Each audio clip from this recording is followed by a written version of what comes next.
ሁሉም ሰው ዛሬ ማታ ጥሪ ቀርቦለታል። አብርሽና ሄርሜላ በአዲስ ነገር ተከስተዋል። እናም ሙሉ መረጃውን የማቀርብላችሁናል። እስከ ቪዲዮ ፍጻሜ አብራችሁን ቆዩ። ሰላም ሰላም፣ ውድ ቤተሰቦች ሰላማችሁ ይብዛ። ለዚህ ቻናል አዲስ ሆናችሁ ሰብስክራይብ፣ ላይክ፣ ሼር እያደረጋችሁ ቤተሰብ ሁኑ። እናም ዛሬ ማታ በቲክቶክ ማንም ሰው እንዳይቀር ብላ ሄርሜላ ጥሪ አቅርባለች። ዛሬ ማታ በቲክቶክ አብረው ሊመጡ ነው። ማንና ማን? ሄርሜላና አብርሽ ማለት ነው። በነገራችን ላይ ምን ይዘው እንደሚመጡ የታወቀ ነገር የለም። ማለት የጌም ፉክክር የለም።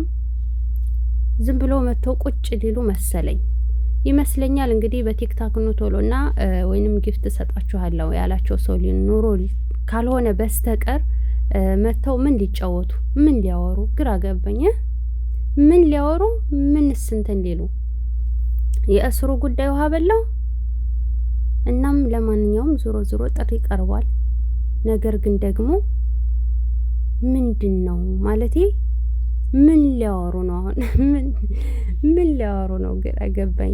በዛ በኩል ጽጌ አብርሽ መልካም ሰው ነው ምናምን አለች።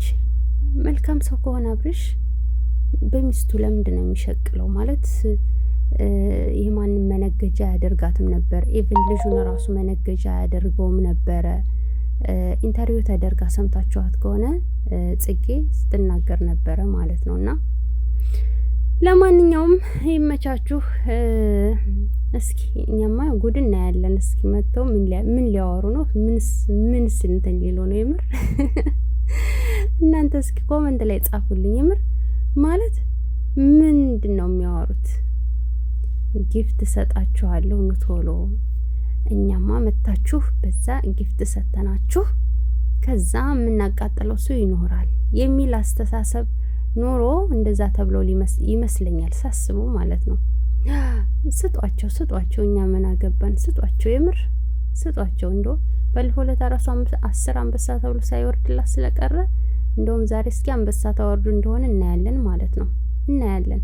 ሌላማ ምን ሊያወሩ የሚመጡ ይመስላችኋል? የምር እንደዛ ነው የሚመስለኝ። እስኪ እናንተ ግምታችሁን አስቀምጡ። እስኪ የሰማችሁት ነገር ካለን ኮመንት ላይ አስቀምጡ፣ አነባለሁ።